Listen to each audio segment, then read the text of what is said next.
Zee TV news కి స్వాగతం. నా పేరు రమాగన్ రెడ్డి. ముందుగా ముఖ్యాంశాలు చూద్దాం. కంచరపాలెం రామూర్తిపేటను సందర్శించిన జిల్లా collector M N Harendra Prasad, MLA Ganababu. Railway line extension లో తీసుకోవాల్సిన చర్యలు, చేపట్టవలసిన పనుల గురించి ఆరా. కన్నుల పండుగగా అప్పన్న నిత్య కళ్యాణ మహోత్సవం పాల్గొన్న అశేష భక్తజనం.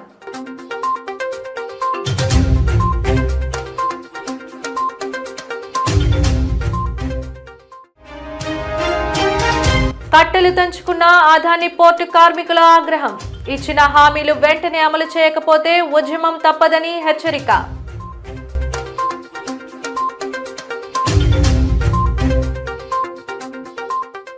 స్థానిక కంచరపాలెం వద్ద గల రామూర్తిపేటను జిల్లా కలెక్టర్ ఎంఎన్ హరేంద్ర ప్రసాద్, ప్రభుత్వ విప్, పశ్చిమ నియోజకవర్గ శాసనసభ్యులు పీజీవీఆర్ నాయుడుతో కలిసి ఈరోజు ఉదయం సందర్శించారు. రైల్వే లైన్ ఎక్స్టెన్షన్ సందర్భంగా తీసుకోవాల్సిన చర్యలు మరియు చేపట్టవలసిన పనుల గురించి పరిశీలించి సంబంధిత వివరాలను అధికారులను అడిగి తెలుసుకున్నారు.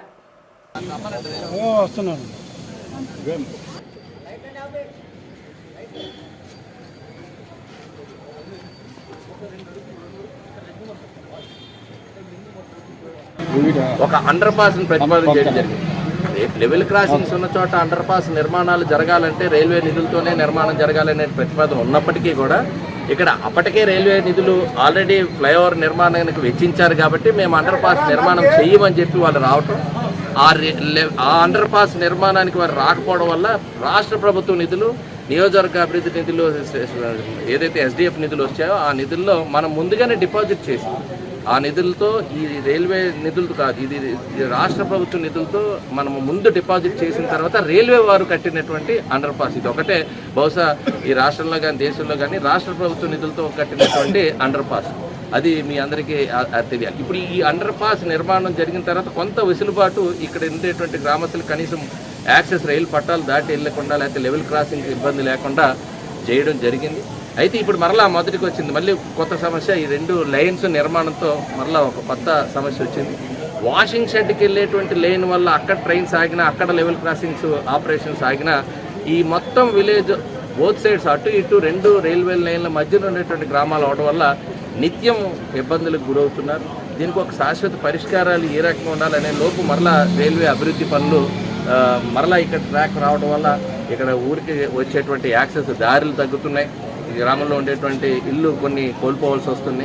కాబట్టి ఏది ఏమైనా ఇది ఇక్కడ రైల్వే ల్యాండా లేకపోతే ప్రైవేట్ ల్యాండా అనేది కాకుండా గ్రామం ఎన్నో ఏళ్ల నుంచి ఇక్కడ నివాసస్తులు ఉన్నారు, ఎన్నో సంవత్సరాల నుంచి ఇక్కడ ఉంటున్నారు. సో వారిని ఏ రకంగా అడ్రస్ చేయాలి, ఈ సమస్యను ఎలాగ అడ్రస్ చేయాలి, దీనికి ఏ రకంగా మనకు ప్రత్యామ్నాయం ఉంది అనేటువంటిది ఇప్పుడు ఆలోచన చేయడానికి జిల్లా కలెక్టర్ గారిని కూడా రమ్మన్నాం. రైల్వే ఎవరైతే ఈరోజు కన్సర్న్ ఉన్నారో వారిని కూడా రమ్మని స్పష్టమైనటువంటి ప్రతిపాదన తీసుకురావడానికి వీరి దగ్గర కూడా అభిప్రాయాలు గ్రామ పెద్దలు కానీ ఇక్కడ ఉండేటువంటి ఎఫెక్టెడ్ ఏరియా ఉన్నారు కాబట్టి వాళ్ళు కూడా అభిప్రాయాలు తీసుకురావడానికి ఈరోజు గ్రామంలో రావడం జరిగింది. విశాఖ జిల్లా ఆటో రిక్షా కార్మికుల సంఘాలు మే 20న జరగనున్న సమ్మెకు మద్దతునిచ్చాయి. ఈ మేరకు జగదాంబ సిఐటియు కార్యాలయంలో విలేకరుల సమావేశం నిర్వహించారు. ఈ సందర్భంగా సిఐటియు నాయకులు కుమార్ మాట్లాడుతూ సమ్మె పిలుపులో ఆటో, టాక్సీ డ్రైవర్ కమ్ ఓనర్లు అందరూ పాల్గొని జయప్రదం చేయవలసిందిగా కోరారు. కేంద్రం అమలు చేయనున్న కార్మిక వ్యతిరేక 4 లేబర్ కోడ్లను ఉపసంహరించాలని, ఆటో రంగ కార్మికులకు పిఎఫ్, ఈఎస్ఐతో కూడిన సంక్షేమ బోర్డు ఏర్పాటు చేయాలని, ఊబర్, ఓలా, ర్యాపిడో వంటి కార్పొరేట్ కంపెనీలకు ప్రత్యామ్నాయంగా కేంద్ర, రాష్ట్ర ప్రభుత్వాలు యాప్ను అభివృద్ధి చేసి 6% కమిషన్తో నిర్వహించాలని డిమాండ్ చేశారు. ప్రభుత్వ బ్యాంకుల ద్వారా సబ్సిడీతో కూడిన లోన్లు మంజూరు చేసి కొత్త వాహనాలు ఇప్పించాలని కోరారు. డీజిల్, పెట్రోల్ పన్నులు మినహాయించి ధరలు తగ్గించాలని, వాహన రిపేరు, విడి భాగాలపై ట్యాక్సులు తగ్గించాలని, డ్రైవర్లకు ఉరితాడు వంటి మోటారు ట్రాన్స్పోర్ట్ సవరణ చట్టం 2019 జీవో నెంబర్ 21ను రద్దు చేయాలని డిమాండ్ చేశారు. కార్మికులకు అనుకూలమైన పాలన అందించాలని, లేకుంటే ఉద్యమం ఉధృతమవుతుందని హెచ్చరించారు. రద్దు చేస్తామని ఎన్నికల్లో పాదయాత్రలో చెప్పారు, అన్ని మీటింగుల్లో చెప్పారు. ఈరోజు అధికారంలోకి వచ్చిన వెంటనే జీవో నెంబర్ 21ని వెంటనే అమలు చేస్తూ 500 రూపాయలు ఉన్న ఫైన్ 5,000 రూపాయలు చేశారు. అలాగే 1,000 రూపాయలు ఉన్న ఫైన్ ఈరోజు 10,000 రూపాయలు చేశారు. ఆటో డ్రైవర్లు విశాఖ జిల్లాలో రాష్ట్ర వ్యాప్తంగా సర్వీస్ మీద బతుకుతున్నటువంటి ఆటో డ్రైవర్లు 3 టికెట్లకు మించి ఎక్కువ ఉండొద్దని ఉంటే ఓవర్లోడ్ కింద బళ్ళు సీజ్ చేస్తున్నారు.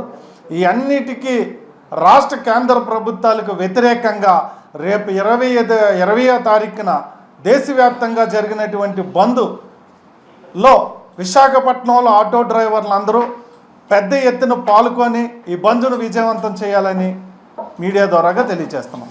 ప్రభుత్వం తీసుకొచ్చినటువంటి నూతన రోడ్డు రవాణా చట్టాన్ని రద్దు చేయాలి. ఈ రోజున ప్రభుత్వం ఎలా ఉందంటే మొత్తం కార్మికులందరికీ నష్టం చేసే విధంగా, కార్పొరేట్లకు లాభాలు చేసుకునే విధంగా 4 లేబర్ కోడ్స్ని తీసుకొని వచ్చింది. ఆ లేబర్ కోడ్స్ అనేది అమలు జరిగితే అసలు కార్మికులను ఎక్కునే వాళ్ళు బానిసల్లాగా మారే ప్రమాదం ఉంది. రెండోది, రవాణా రంగ కార్మికులకి ఉరితాళ్ళు లాంటి నూతన రోడ్డు రవాణా చట్టాన్ని తీసుకొని వచ్చింది. ఈ చట్టం కనుక అమల్లోకి వస్తే యాక్సిడెంట్ జరిగితే కారణం ఏదన్నా కావచ్చు, డ్రైవర్ని తీసుకొని వెళ్ళి జైల్లో నిర్బంధించే విధంగా శిక్షలు విధిస్తూ ఉన్నారు. అలాగే విపరీతంగా అపరాధ రుసుములు దాదాపు ₹1,00,000 నుంచి ₹25,00,000 దాకా అపరాధ రుసుములు పెంచుతూ ఉన్నారు. ఇప్పుడు బ్రేక్ చేయించుకోవాలన్నా లేదంటే ఫిట్నెస్ చేయించుకోవాలనుకున్నా బళ్ళుకి ఇప్పుడున్నటువంటి ఛార్జీలని దాదాపు 10 రెట్లు 25 రెట్లు కూడా పెంచారు. ఫైన్లు విపరీతంగా పెంచాడు. ఈ రకంగా రవాణా రంగాన్ని నిర్వీర్యం చేసే విధంగా డ్రైవర్స్ని ఈ చట్టం అమలు జరిగితే డ్రైవర్స్ రోడ్డు మీద కంటే జైల్లో ఎక్కువ ఉండాలి. అటువంటి చట్టాలను తీసుకొస్తున్నారు కాబట్టి ఈ చట్టాన్ని పూర్తిగా రద్దు చేయాలంటున్నాం. అలాగే డ్రైవర్స్కి వెల్ఫేర్ బోర్డు ఏర్పాటు చేస్తూ ఉన్నారు.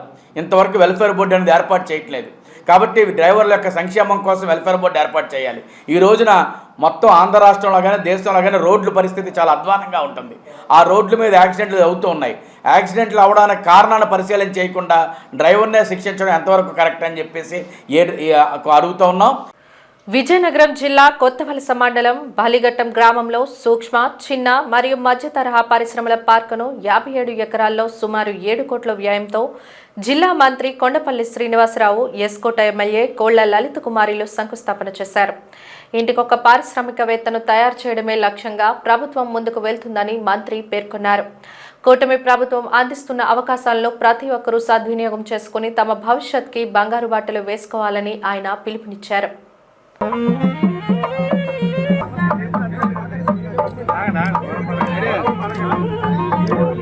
గౌరవ ముఖ్యమంత్రి వారు పిలుపునిస్తే చాలా మంది ఇక్కడున్న పెద్దలు, నాతో చదువుకున్నటువంటి అబ్బాయి ఫాదర్ కూడా ఇక్కడ ఉన్నారు. ఆ అబ్బాయి కూడా స్విట్జర్లాండ్లో పనిచేస్తున్నాడు. అంటే మన కుర్ర వాళ్ళే నాతో చదువుకున్న జనరేషన్స్ మ్యాక్సిమం బయట దేశాల్లో ఉన్నారు. మరి కొత్తగా ఇప్పుడు ఉద్యోగాలే కాదు, మనం ఇక్కడ అభివృద్ధి చెందాలంటే పారిశ్రామికవేత్తలు కూడా మనం తయారు చేయాలని ఒక ఆలోచన. ఎందుకంటే మన యువకులు చాలా మందికి ఇప్పుడు అవకాశాలు ఉన్నాయి. కొంత ఆర్థిక స్థితిగతులు మనకు వచ్చాయి, బ్యాంక్ లోన్లు ఇస్తారు, అవకాశాలు ఉన్నాయి. అయితే ఫెసిలిటీస్ కొంత లోపం ఉంది. ఫెసిలిటీస్ ఏ రకంగా, ఎక్కడో రోడ్డు లేని ప్రదేశంలో, పర్మిషన్ లేని ప్రదేశంలో ఇండస్ట్రీ పెడితే బోల్డ్ అని ఇబ్బందులు వస్తాయి. ఇక్కడ రోడ్లు కల్పించి ఫెసిలిటీస్ అన్నీ కూడా, అంటే ఒక ఇండస్ట్రీ నెలకొల్పడానికి ఎటువంటి సౌకర్యాలు కావాలో ఆ సౌకర్యాలన్నీ కూడా ఇక్కడ కల్పించడానికి గౌరవ ముఖ్యమంత్రి వారు ఆదేశించారు. 175 కాన్స్టిట్యున్సీస్లో 175 పార్కులు ఇవ్వాలని గౌరవ ముఖ్యమంత్రి గారు ఆలోచన. అయితే మొదటి దశలో 50 పార్కులు ఇచ్చారు. మరీ ముఖ్యంగా విజయనగరం జిల్లాకైతే 4 పార్కులు ఇవ్వడం మనందరం కూడా అదృష్టం చేసుకోవాలని భావించాలి. ఎందుకంటే మొదటి దశలోనే ఈ జిల్లాలో 4 పార్కులు ఇచ్చారు. ముఖ్యంగా కొత్తవలస ఇక్కడ, మళ్ళీ గజపతినగర్లోని, బొబ్బుల్లోని, నెల్లిమర్లోని. అది మొదటిగా నా చేతుల మీదుగా ఈ జిల్లాలో పార్కు నా చేతులుగా ఓపెన్ చేయించిన నన్ను ఆహ్వానించినటువంటి సోదరిమణికి ప్రత్యేకంగా ధన్యవాదాలు తెలియజేసుకుంటున్నాను. ఉత్తరాంధ్ర ఆరాధ్య దైవం సింహాచలం శ్రీ వరాహ లక్ష్మీ నరసింహస్వామి వారి నిత్య కళ్యాణం అత్యంత వైభవంగా జరిగింది. ఆర్జిత సేవల్లో భాగంగా అర్చక స్వాములు ఉత్సవమూర్తి గోవిందరాజస్వామిని ఉభయ దేవరులతో మండపంలో అధిష్ఠింపచేశారు. నిత్య కళ్యాణంలో పాల్గొన్న భక్తుల గోత్రనామాలతో సంకల్పం చెప్పి పంచరాత్ర గమశాస్త్రం విధానంలో విశ్వక్షేణారాధన, పుణ్య హవచనాలతో కార్యక్రమానికి శ్రీకారం చుట్టారు. కంకణ ధారణ, నూతన యజ్ఞోపవీత సమర్పణ, జీలకర్ర, బెల్లం, మాంగళ్య ధారణ, తలంబ్రాల ప్రక్రియలను కమనీయంగా జరిపించారు.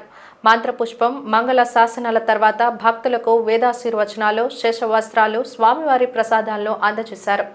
అనంతరం భక్తులకు స్వామివారి అంతరాలయ దర్శనం కల్పించారు.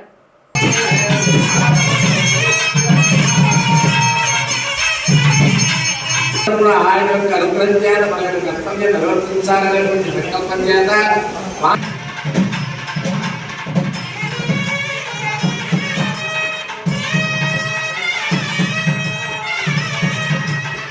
పద్మనాభం మండలంలోని అనంత పద్మనాభ స్వామి వారి ఆలయంలో శిఖర ప్రతిష్ఠ కార్యక్రమం జరిగింది.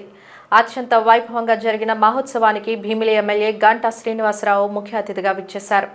గోవింద నామస్మరణ మధ్య వైదికులు స్వామివారి శిఖరాన్ని ప్రతిష్ఠించారు. 60 లక్షల రూపాయలతో విమాన గోపురం, అర్ధమండపం, ముఖమండపం నిర్మించారు. అలాగే అనంతుని ఉత్సవాల సందర్భంగా ఏర్పాటు చేసిన యాగంలో గంటా పాల్గొన్నారు. అనంతరం అనంత పద్మనాభ స్వామిని ఆయన దర్శించుకున్నారు. అలాగే 5 కోట్ల రూపాయల వ్యయంతో నిర్మించిన స్వామి ఆలయ ఘాట్ రోడ్ను ప్రారంభించారు.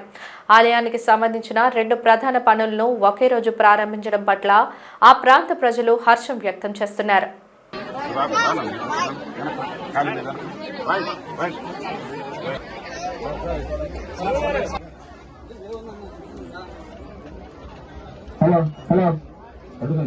హలో మా భక్తులందరికీ విజ్ఞప్తి,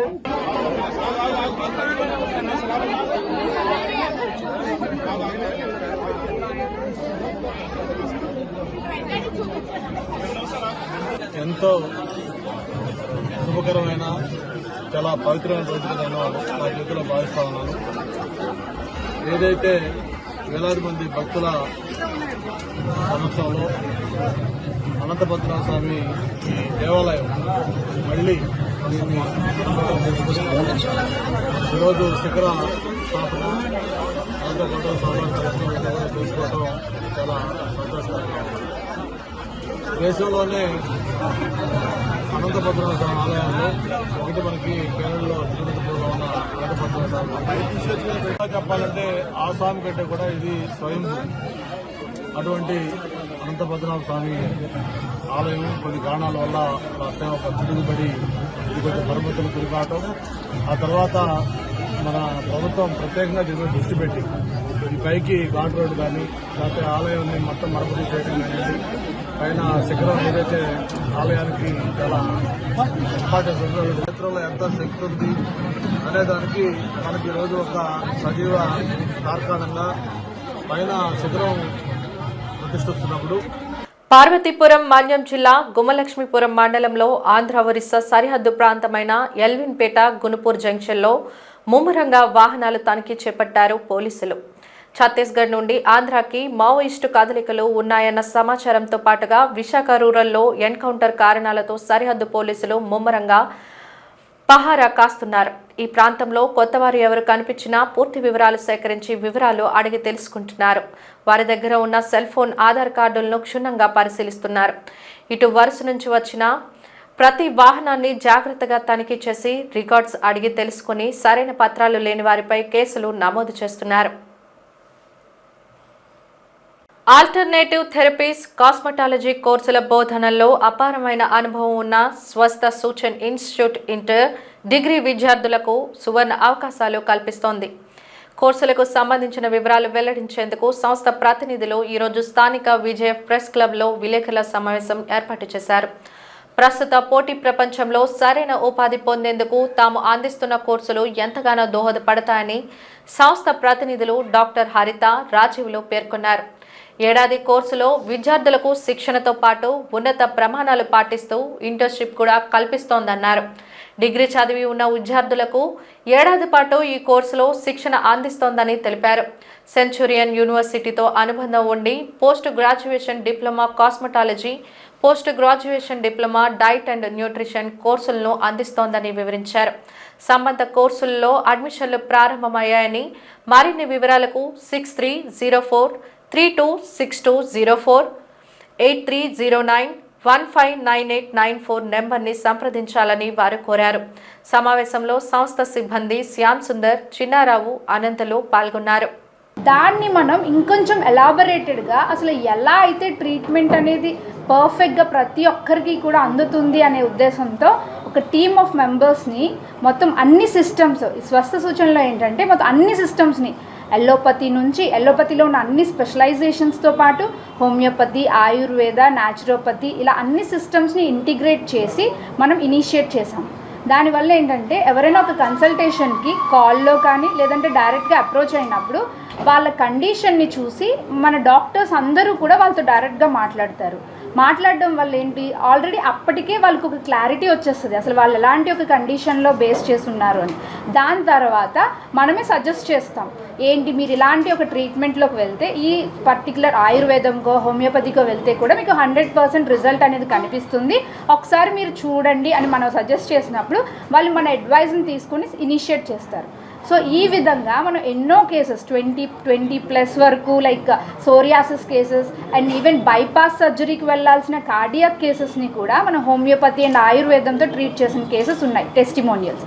అదేవిధంగా లైఫ్ స్టైల్ డిజార్డర్స్కి వస్తే స్వస్థ సూచన మెయిన్ ఉద్దేశం ఏంటంటే మన ప్రజల్లోకి తీసుకెళ్ళాం. స్వస్థ సూచన అంటే take control of your health.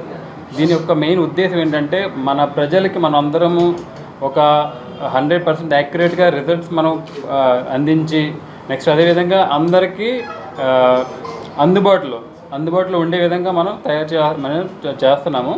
ఇందులో మనం మెయిన్గా academics, next research, next digital health care. ఇప్పుడు అకాడమిక్స్ అంటే ఇందులో కోర్సెస్ పీజీ డిప్లొమా కోర్సెస్, మనం కాస్మెటాలజీ కోర్సు, నెక్స్ట్ అదేవిధంగా డైట్ అండ్ న్యూట్రిషన్ కోర్సు. ఈ 2 కోర్సుని మనం ఆల్రెడీ ఇంప్లిమెంట్ చేసాము. సక్సెస్ఫుల్గా 1 year కంప్లీట్ అయ్యింది. 2 batches కూడా రిలీవ్ అయ్యాయి మన ద్వారాను. నెక్స్ట్ అదేవిధంగా రీసెర్చ్ ఇన్స్టిట్యూట్, అది సబ్బవరంలో ఉంది రీసెర్చ్ సెంటర్. అది దాని ద్వారా ఏంటంటే మనం ఒక ఏఐని ఉపయోగించుకుంటూ మెడికల్ పరంగా మనం దాన్ని డెవలప్ చేస్తున్నాము. ఎలాగంటే లైక్ డిఫరెంట్ మనం ఆల్రెడీ ప్రాజెక్ట్స్ కూడా చేసాము, 6 projects వరకును. అందులో 6 projects 3 projects కంప్లీట్ అయిపోయాయి. So brain tumour related project చేసాము. నెక్స్ట్ ఇంకా హెల్త్ స్క్రీనింగ్ గ్రాఫ్ అదొక ప్రాజెక్ట్ చేసాము. అదేవిధంగా ఇంకా 3 projects కంటిన్యూ అవుతున్నాయి. అలనాటి ఆరోగ్యాలు ఈనాడు కానరావడం లేదు. శరీర పౌష్టికత్వం క్రమేణా లోపిస్తూ లెక్కలేనన్ని రోగాలు మానవాళిని చుట్టుముడుతున్నాయి. చిన్న పెద్ద అనే వ్యత్యాసం లేకుండా రోగాల బారిన పడుతూ నానా ఇబ్బందులు పడుతున్నారు. వీటన్నిటికీ ప్రధాన కారణం పౌష్టికాహారలేమి అంటున్నారు నిపుణులు. ఎంతటి జబ్బునైనా నయం చేయగల శక్తి మనిషికి కావలసిన పౌష్టిక ఆహారం తమ వద్ద లభిస్తున్నాయంటున్న గిరిజన యువకునితో మా ప్రతినిధి ప్రసాద్ ఫేస్ టు ఫేస్.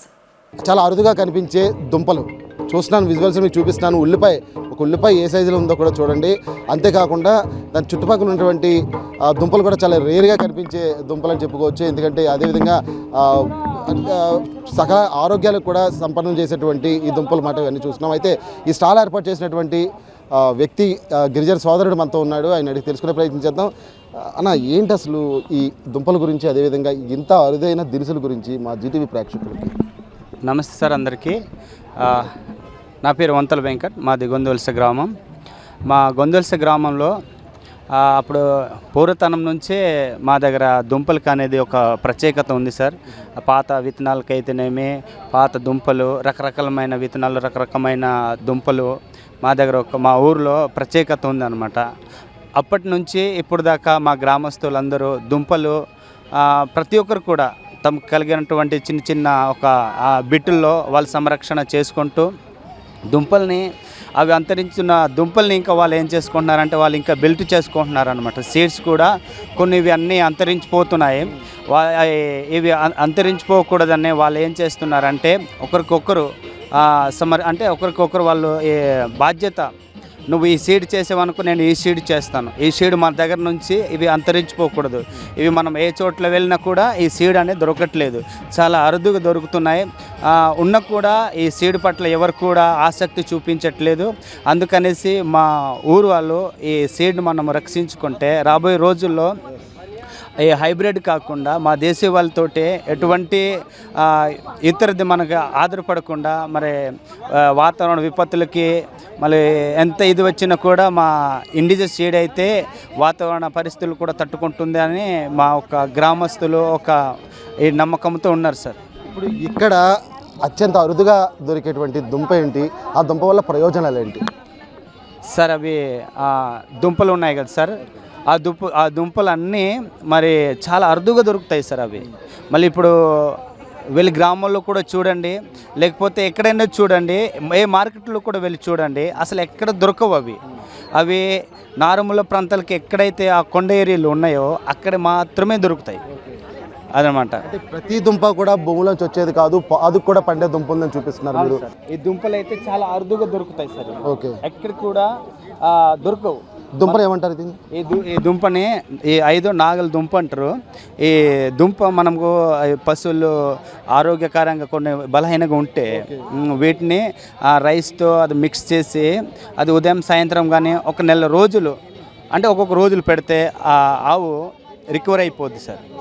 అది సంక్రాంతికి మేము ప్రత్యేకించి మన పశువులకి ఈ దుంపలు మేము కిచిడి చేసి మేము మా సంప్రదాయ ప్రకారంగా మేము పెడతాం సార్. ఇది మనుషులు కూడా వాడచ్చు. మనుషులు కూడా వాడతారు సార్. దీని పూజలు కూడా ఎక్కువ యూజ్ చేస్తుంటారు సార్. అవును సార్. ఇంకా దినుసుల్లో చూస్తే కనుక ఎటువంటి అరుదైన దినుసులు తీసుకొచ్చారు సార్? ఇక్కడ ఉన్నవి కొన్ని రకాలు ఉన్నాయి కదా సార్. అందులోనే ఇదిగో చూడండి, ఈ రాజ్మా కందులు కూడా ఎర్ర రాజ్మా ఉన్నాయా? రాజ్మా, ఈ ఎర్ర రాజ్మా. ఓకే. ఈ ఒక 5 సంవత్సరాల ముందు ఎక్కడ చూసినా వేసేటివాళ్ళు సార్. ఇప్పుడు చూస్తే ఎక్కడ చూసినా ఈ రాజ్మా అనే పంటే లేదు సార్. మళ్ళీ ఇదిగో ఇక్కడ ఉన్నాయి కదా సార్,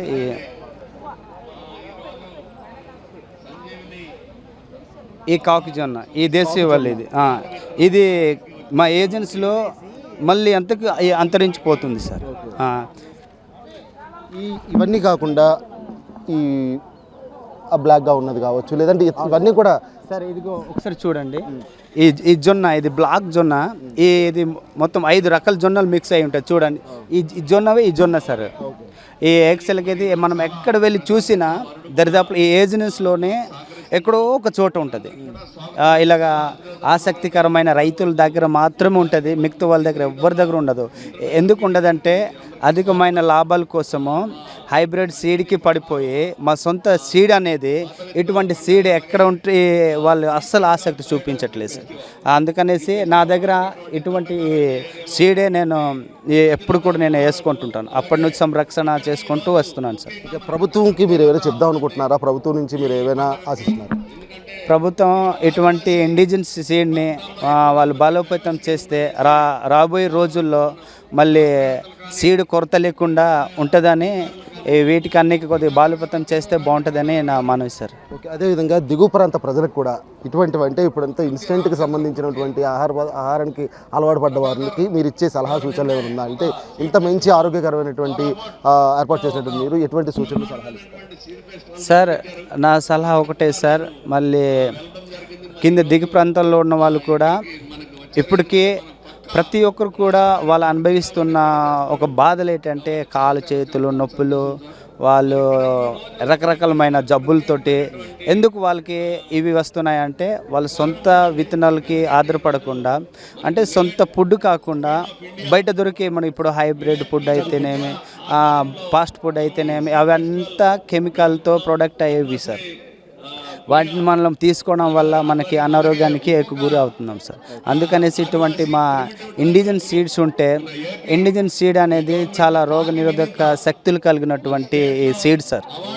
అందుకనేసి ఈ సీడ్ని కింది వాళ్ళు కూడా కొద్దిగా వాళ్ళు ఉన్న ఒక ప్లేస్లో వాళ్ళు కూడా ఇంక్రీజ్ చేసుకుంటే వాళ్ళు ఆరోగ్యంగా ఉంటారని నేను మనవి చేసుకుంటాను. చూసాం కదా, మన గిరిజన సోదరులు చెప్తుంది, కేవలం ఇది తమ ఉత్పత్తిని తమ దగ్గరే పెట్టుకోవడం కాదు, దీన్ని ఎక్స్పోర్ట్ చేసి యావత్ భారతదేశ ప్రజలందరూ ఆరోగ్య సంరక్షణ కూడా వినియోగించుకుంటే బాగుంటుందని చెప్పి సోదరుడు అయితే నిజంగా చాలా మంచి ఆలోచన అయితే కనుక మనందరికీ కూడా చెప్పడం జరిగింది. అదేవిధంగా ఇప్పుడు నేను ఈ స్టాల్లో కూర్చున్నాను, నాకు కూడా అదొక రకమైన ఫీలింగ్, అంటే ఆరోగ్యకరమైనటువంటి ఫీలింగ్ నాకు వస్తుంది. చూస్తున్నాం ఒక దినుసులు కావచ్చు, చాలా రేరుగా కనిపించే దినుసులు ఇవన్నీ కూడా. ఎందుకంటే ఇటువంటి గిరిజన ప్రోత్సాహాలు, గిరిజనుల ఉత్పత్తిని ప్రోత్సహించాలని చెప్పి ఆలోచన. రోమన్ క్యాథలిక్ మిషన్ కు 267వ జగద్గురువు పరిశుద్ధ పోప్గా 14వ లియో నియమితులయ్యారని విశాఖ అగ్రపీఠాధిపతి డాక్టర్ ఉడుమల బాలశౌరి తెలిపారు. సెయింట్ ఆంథోనీ చర్చ్ ప్రాంగణంలోని ఆర్చ్ బిషప్ కార్యాలయంలో ఆయన మీడియాతో మాట్లాడారు.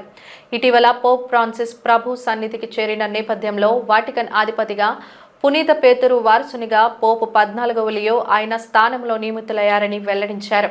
కొత్తగా ఎన్నికైన పోప్కు విశాఖ అగ్రపీఠం తరపున తన శుభాకాంక్షలు తెలిపారు.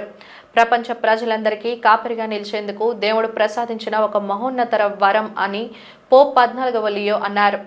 మానవత్వం, సమానత్వం విలువలతో పేదలు, అణగారిన వర్గాల కోసం పోరాడిన న్యాయవాది అని అన్నారు.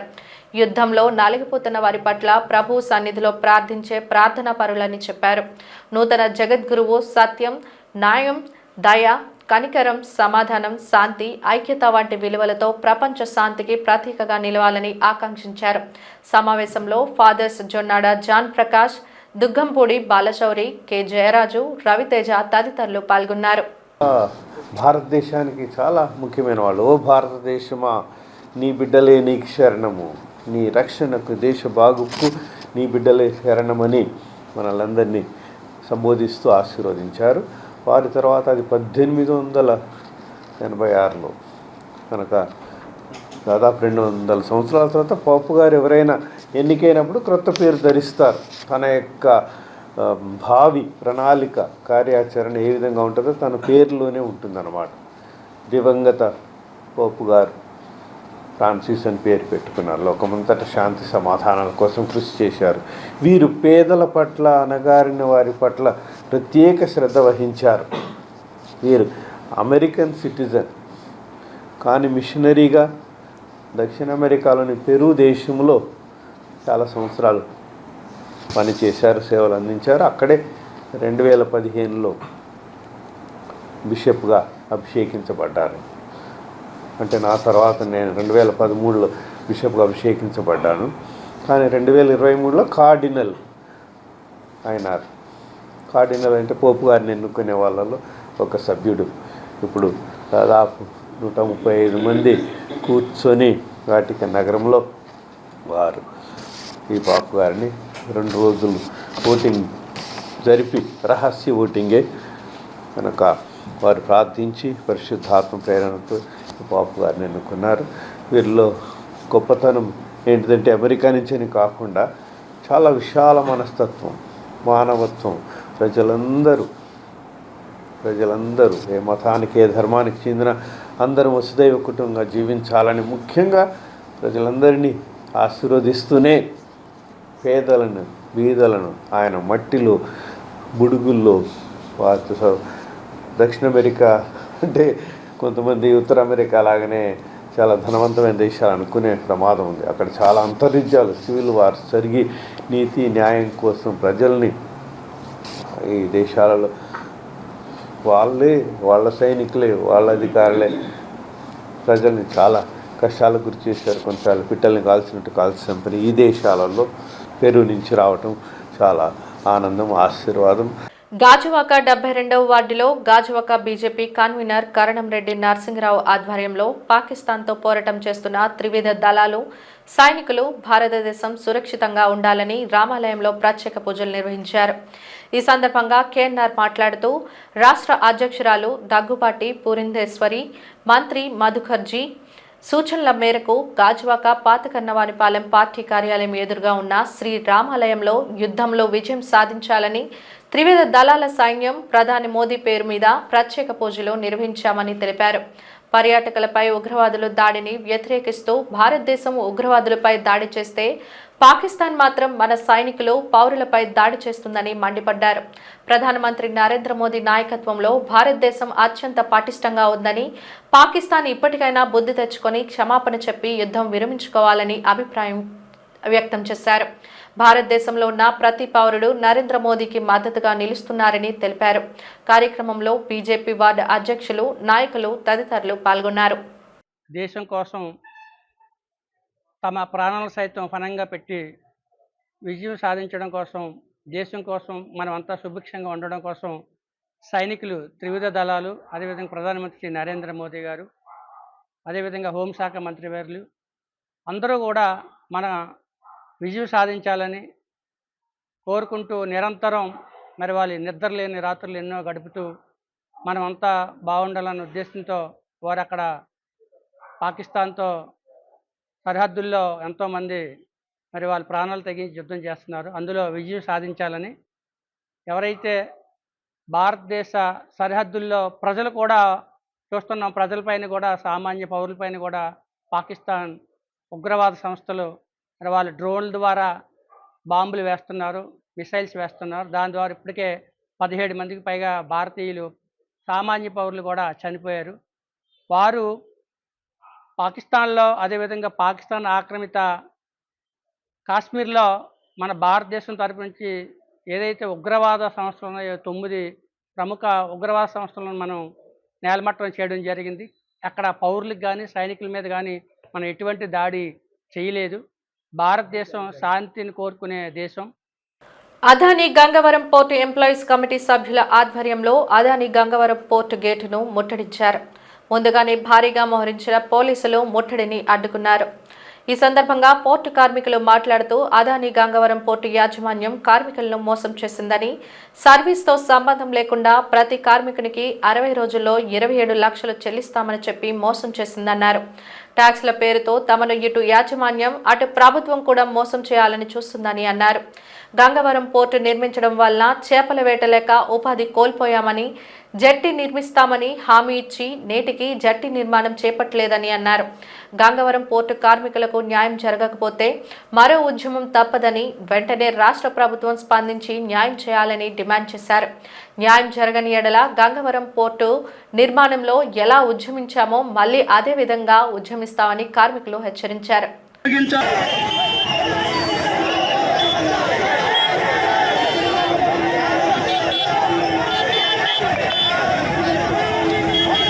అదానీ పోర్టు కార్మికులు మోసం చేస్తూనే ఉన్నది. అందుకు గాను ఈరోజు నిరసన కార్యక్రమం సందర్భంగా గత 60 రోజుల వ్యవధిలో 27 లక్షల చొప్పున ప్రతి సర్వీస్తో సంబంధం లేకుండా 3 సంవత్సరాలున్న 24 సంవత్సరాలున్న 27 లక్షల చొప్పున 499 మందికి చెల్లించుటకు ఒప్పందం కుదిరింది. అది కేవలం పోలీసుల సమక్షంలో ఎటువంటి ప్రభుత్వ అధికారులు లేకుండా ఆ చర్చల్లో భాగంగా కూడా జీతం కోసం చర్చించకుండా బలవంతంగా మాతోని అగ్రిమెంట్ చేసే పని చేసింది పోర్టు యాజమాన్యం. అందులోని మాకు ఒక్కరు కూడా ఉద్యోగం చేయకుండా ఉండి అందరూ తీసుకుంటేనే తప్ప ఈ అగ్రిమెంట్కి ఒప్పందం వస్తామని బలవంతం చేయడం వల్ల జరిగిన ఒప్పందం. ఆ ఒప్పందాన్ని కూడా తొంగలో తొక్కి రావలసిన పెండింగ్ బకాయిలు 2,10,000 నుంచి 2,20,000 వరకు కూడా కార్మికులు చెల్లించవలసిన బకాయిలని ట్యాక్స్ పేరుతో, అంటే వాళ్ళు కట్టవలసిన ట్యాక్స్ అమౌంట్ని కూడా మా డబ్బుల్లో ట్యాక్స్ కట్టి ఇటు ప్రభుత్వాన్ని మోసం చేశారు, ఇటు కార్మికులు కూడా పోర్టు యాజమాన్యం మోసం చేసింది. అలాగే కార్మికులకి ఎటువంటి ఉద్యోగాలు లేకుండా ఆర్థిక ఇబ్బందులకు గురవి ఎక్కడికి వెళ్ళే ఉద్యోగాలు లేక ఆవేదన చెందుతున్నప్పటికీ కూడా మౌఖంగా ఎన్నిసార్లు వినతి పత్రాలు ఇచ్చినా కూడా యాజమాన్యం పట్టించుకోకుండా మొండి వైఖరి వహిస్తుంది అనమాట. వార్తలు ముగించే ముందు ముఖ్యాంశాలు మరోసారి. కంచెరపాలెం రామూర్తిపేటను సందర్శించిన జిల్లా collector M N Harendra Prasad, MLA Ganababu. Railway line extension లో తీసుకోవాల్సిన చర్యలు, చేపట్టవలసిన పనుల గురించి ఆరా. కన్నుల పండుగగా అప్పన్న నిత్య కళ్యాణ మహోత్సవం, పాల్గొన్న అశేష భక్తజనం.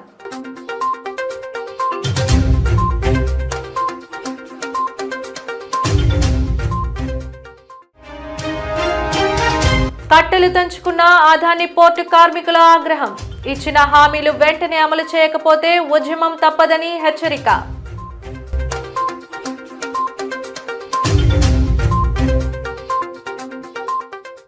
జీటీవీ న్యూస్ ఇంతటితో సమాప్తం. నమస్కారం.